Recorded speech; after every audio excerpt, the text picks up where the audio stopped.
So hello everyone.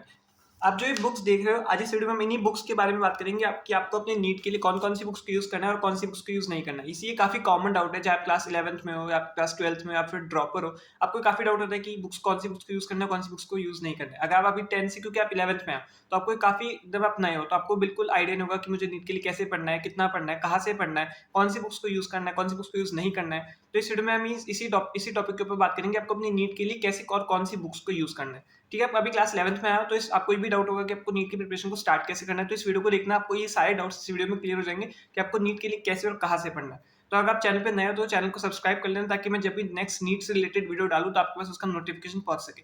और इस video को लाइक कर देना, चैनल को सब्सक्राइब कर देना, क्योंकि आपका एक लाइक और एक subscribe gives me all the motivation to do all the hard work. तो चलो वीडियो को स्टार्ट करते हैं।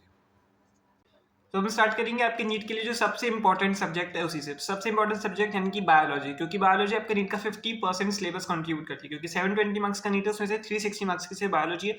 जो इसलिए वो बायोलॉजी आपके लिए सबसे इंपॉर्टेंट हो जाती है और सबसे हाई स्कोरिंग भी बायोलॉजी होगी।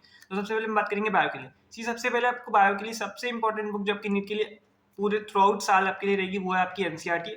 एनसीईआरटी को एकदम अच्छे से आपको एनसीईआरटी पे स्टिक करना है। आपको एनसीईआरटी की हर एक लाइन, हर एक वर्ड, हर एक डायग्राम, एक्सप्लेनेशन, सब कुछ आपको एनसीईआरटी से ही मेनली आपको एनसीईआरटी पे फोकस करना है, क्योंकि आपको पता है आजकल नीट में जो क्वेश्चन आते हैं वो 99% या ऑलमोस्ट 100% कह लो एनसीईआरटी से ही आएंगे।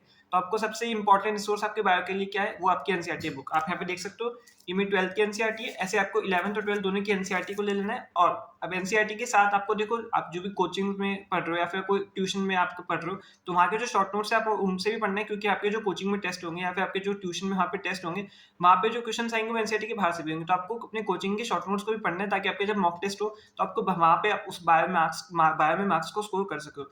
तो आपको अपनी बायो की एनसीईआरटी को पढ़ना है और जो आपके ट्यूशन में शॉर्ट नोट्स चल रहे हैं उनको करना है। अब देखो, ये सब आप कर लिया, अब आपको क्वेश्चन प्रैक्टिस भी करना होगा, क्योंकि आपने थ्योरी कर लिया, अब क्वेश्चन प्रैक्टिस करने होंगे। तो क्वेश्चन प्रैक्टिस के लिए आपके जो कोचिंग में या फिर आपके ट्यूशन में जो मॉड्यूल है, जो डीपीपी है, वहां से आपको क्वेश्चन सॉल्व कर लेने हैं। और उसके बाद आपको एक रिफ्रेशर चाहिए होगी, जो क्योंकि पास पीवाईक्यू की बुक्स। देखो, मैं यहाँ पे अरिहंत की यहाँ पे बुक ली थी, आप यहाँ पे देख सकते हो, पास 30 ईयर्स।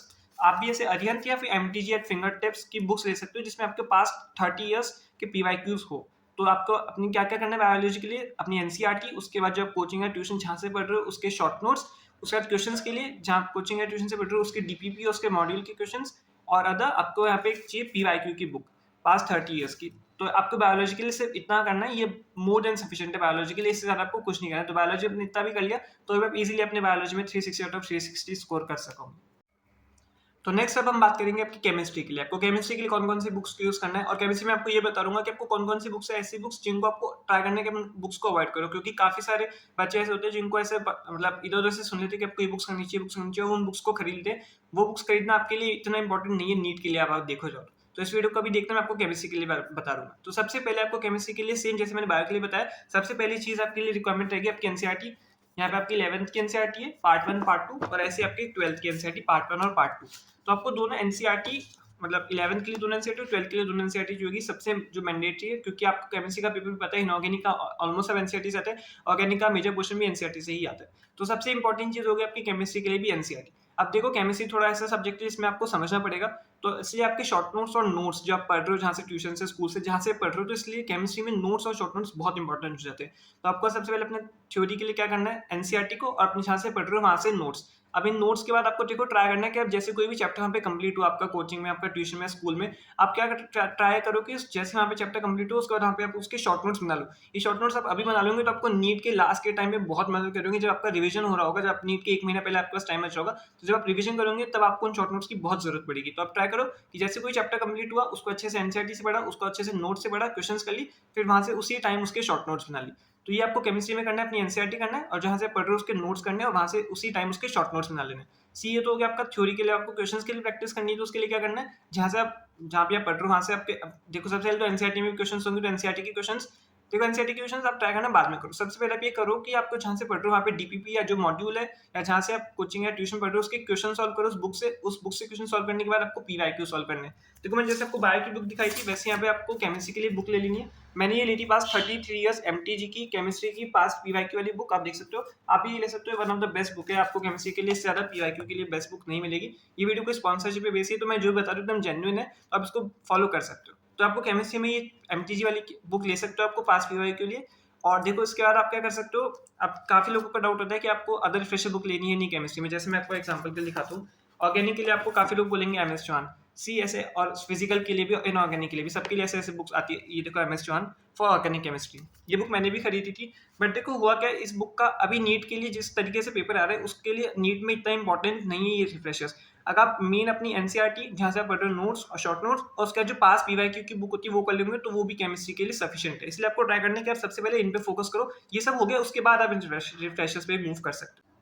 तो नेक्स्ट अब हम बात करेंगे आपको फिजिक्स के लिए कौन से बुक्स और रिसोर्सेज को फॉलो करना है। सिर्फ फिजिक्स में आपको अपने, जैसे मैंने आपको बायोकेमिस्ट्री के लिए बताया एनसीईआरटी, फिजिक्स में आपको थोड़ी डिफरेंट अप्रोच यूज करनी होगी। फिजिक्स के लिए आपके इंपॉर्टेंट एनसीईआरटी से ज्यादा आप जब आप यहाँ पे पढ़ रहे होंगे, जब आपका कोचिंग या ट्यूशन या स्कूल में जो जो चैप्टर चल रहा होगा उस टाइम यहाँ पे आपके नोट्स और शॉर्ट नोट्स और क्वेश्चन ज्यादा इंपॉर्टेंट होंगे। जैसे आपका फिजिक्स में कोई भी चैप्टर चल रहा है तो उसके शॉर्ट नोट्स, उसके नोट्स वहाँ पे बनाओ, उन नोट्स को करो। उन नोट्स को करने के बाद आपको ट्राई करने के आप उसके पीवाईक्यू अपने जो भी मॉड्यूल मिली हुई है डीपीपी आपको पर डे मिलते होंगे कोचिंग या ट्यूशन जहाँ पे भी, उसके क्वेश्चन सॉल्व करो।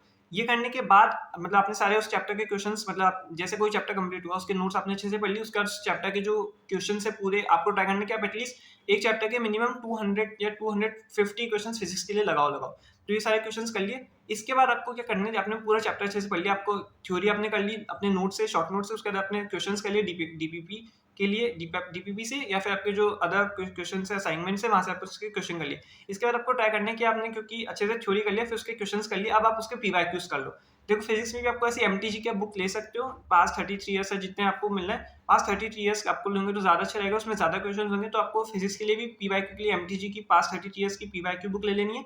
उसके बाद आप क्या कर सकते हो, अब आपने सारा कर लिया, इसके बाद आपको मूव करना है एनसीईआरटी में। मैंने आपको बायो के लिए बताया था आपको एनसीईआरटी पे सबसे ज्यादा फोकस करना है। फिजिक्स में आप ट्राई करो कि इन सब करने के बाद अपनी एनसीईआरटी में मूव करो। आप एनसीईआरटी से उसकी थ्योरी को रीड करो, उसके जो क्वेश्चन है बीच में इंटेक्स क्वेश्चन वो करो और एक्सरसाइज के क्वेश्चन करो। ये मोर देन सफिशिएंट है। अब फिजिक्स में भी काफी बच्चे डाउट पूछते हैं कि एसएलआर हो रहा है या फिर आपके एचसीवी से, एचसीवी जो बुक होती है वो यूज करनी है नहीं करनी। देखो एचसीवी यहाँ पे आप देख सकते हो, एचसीवी बुक, तो अब आपको काफी बच्चों का डाउट होता है कि आपको एचसीवी यूज करनी है नहीं करनी। देखो आपने ये सब कर लिया, मतलब अपने चैप्टर करा, उसके जो नोट्स है उसको अच्छे से कर लिया, फिर उसकी जो डीपीपी है उसके क्वेश्चन सॉल्व कर लिए, फिर पीवाईक्यू सॉल्व कर लिए, फिर एनसीईआरटी अच्छे से कर ली। उसके बाद आपके पास टाइम है तो आप जरूर ये ट्राई करो कि आप एचसीवी भी सॉल्व कर लो। बट आपका प्रायोरिटी ये रहनी चाहिए, मतलब ऐसे नहीं कि आप सबसे पहले उसके एचसीवी लगाने बैठ गए। आपको टाइम है तो अच्छी बात है, वेल एंड गुड, आप इसको यूज करो, बट प्रायोरिटी इसी ऑर्डर में रखना ताकि आप अपने फिजिक्स को बहुत अच्छे से नीट के लिए प्रिपेयर कर सको। तो आई होप आपके जो भी डाउट्स है फिजिक्स नीट के लिए, आपको कौन कौन सी फिजिक्स बायोकेमिस्ट्री में बुक्स यूज करनी है, कौन सी बुक्स यूज नहीं करनी है, कौन से रिसोर्सेज से पढ़ना है, कहाँ से पढ़ना है, वो इस वीडियो में आपका ये डाउट क्लियर हो सका हो। तो अगर आपका ये वीडियो अच्छी लगे, आपको नीट से आपको कुछ हेल्प मिले इस वीडियो से, तो वीडियो को एक लाइक कर देना, चैनल को सब्सक्राइब कर देना, अपने फ्रेंड्स में भी इस वीडियो को शेयर करना। और मिलते हैं ऐसी नेक्स्ट वीडियो में, तब तक के लिए आप अच्छे से पढ़ते रहिए एंड टेक केयर।